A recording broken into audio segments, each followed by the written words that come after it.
Après la trêve pour les coupes européennes et après la trêve pour Azerbaïdjan-France, retour du championnat, 21e journée de D1, la dernière de l'année 94. Ce soir, les joueurs sont en vacances.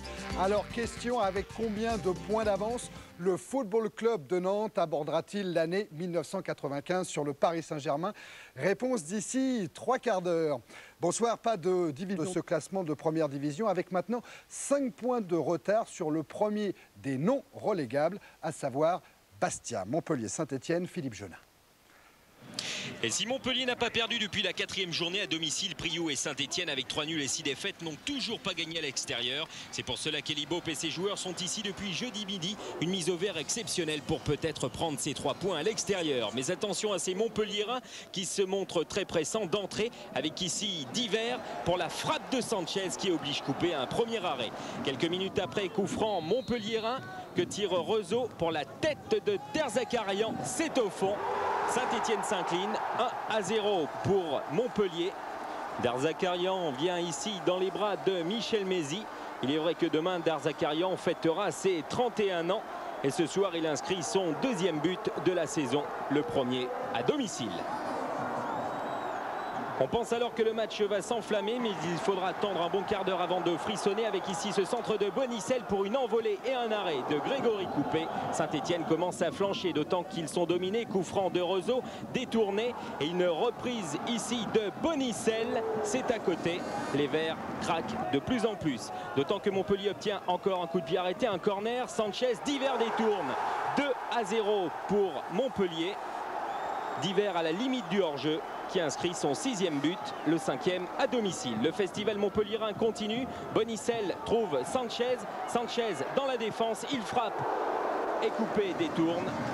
Les Verts subissent, ils sont menés 2-0 à la mi-temps. En seconde période, les Verts reviennent apparemment avec d'autres dispositions. Centre d'Archèche.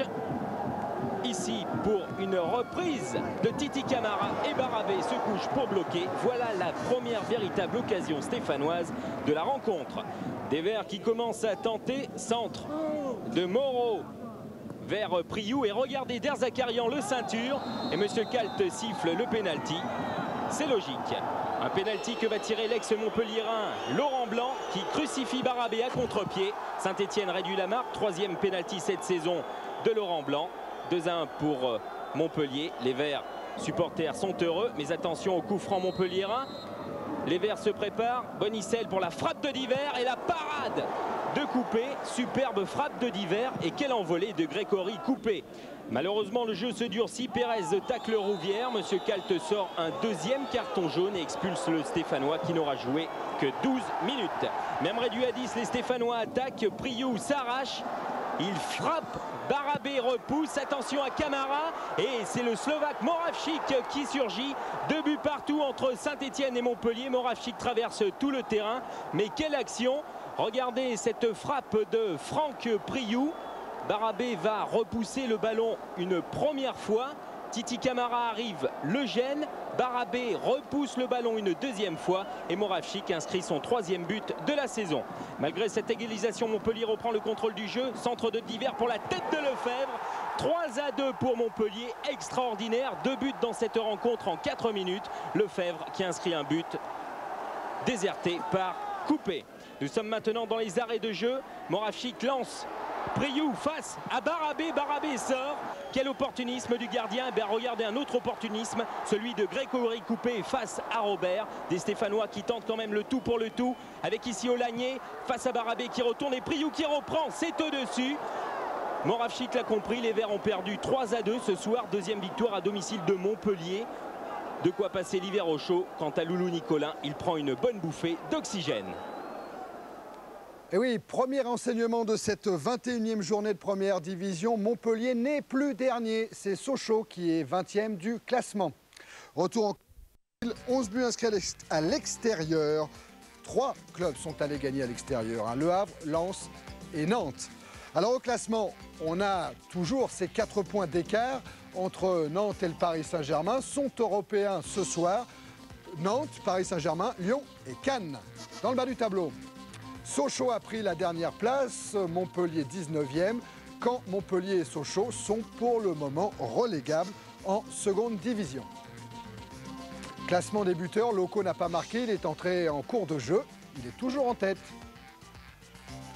Le programme samedi 7 janvier, jour de foot 22h15. Dimanche 8 janvier en direct à partir de 18h. 3 points, c'est le capitaine Derzakarian qui montre l'exemple et qui ouvre le score.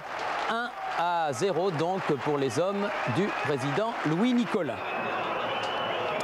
Ils vont doubler la mise, les joueurs de Montpellier, grâce à Fabrice Divert, toujours très opportuniste. 2-0 et bientôt 2-1, car l'arbitre M. Kalt accorde à Saint-Étienne un pénalty transformé par Laurent Blanc. Et bientôt, vous allez le voir, 2-2, grâce à un but très accrocheur après cette faute de Pérez qui lui vaut justement l'expulsion. C'était le deuxième carton, le tacle était vraiment très sévère. Donc à 10 contre 11, les joueurs de Saint-Étienne vont revenir au score. Un ballon que laisse échapper 2 fois Barabé, repris par Moravchik. 2-2, mais c'était le soir de Montpellier qui avait eu beaucoup de malchance au cours des premières rencontres disputées à la Mosson et qui là va concrétiser sa domination par un 3e but nécessaire et suffisant, signé Lefebvre. Montpellier s'impose 3-2.